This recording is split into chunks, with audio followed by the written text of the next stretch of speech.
611, 611. Yeah, 611.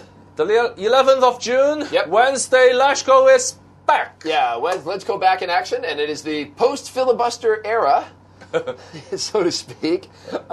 So they're finally getting to other business in LegCo, and as you might imagine, there's a bit of a backlog. But today is going to kick off with the James Tind versus Lee Chok-yan big fight. So, you know, these guys on labor importation. So James Tind has put forward a motion saying we are short on construction labor. It's going to be a big problem, right? In the construction business, delays mean cost. Your project gets delayed, it costs everybody money, right? You got machinery down, you got men down, being idle but still getting paid, right? It's big money, and Lee Chok-yan is basically saying, oh, you know, you're saying manpower shortage and we should import labor, and I want to change, you know, take out manpower shortage and say, let's train more local people and improve working conditions, right? So that we will draw more people into the industry.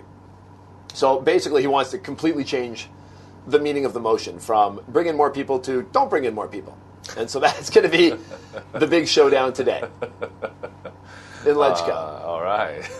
So fortunately, you know, we've been doing a bit on this. Our last cover, you know, we had labor wars, and it was all about exactly this issue. And now that the filibuster's over, it's heating up, and you know, people are going to be, you know, looking at this because when we did it, we spoke to the head of the Federation of Employers. Well, it's interesting you use the word importation. Yeah. Because in Hong Kong we seldom use this word. We most likely have the word deportation.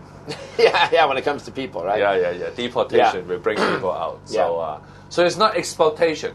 No. For education's sake, it's importation of labor. Yes. And deportation of, let's say, illegal immigrants. illegal immigrants. So it's deportation vs importation. So these are people brought in legally? And the last time it happened was in the run-up to the handover. Yeah. When they had a special temporary scheme to bring people in so they could get the convention center and the airport finished on time. At one point at the airport, 23% of the labor working on the airport was from outside Hong Kong. Yeah.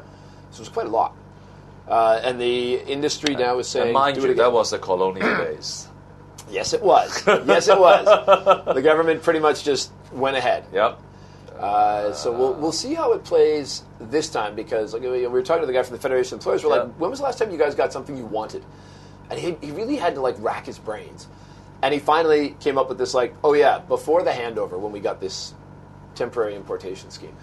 It might happen, I think, with all the problems with the MTR, means that the manpower, the construction manpower, is going to be tied up a lot longer in their projects, which means shortages in other ones. I think it's going to strengthen the argument to bring in other people. All right. So importation will be the word for today. All right. Thank That's you. it. Cheers.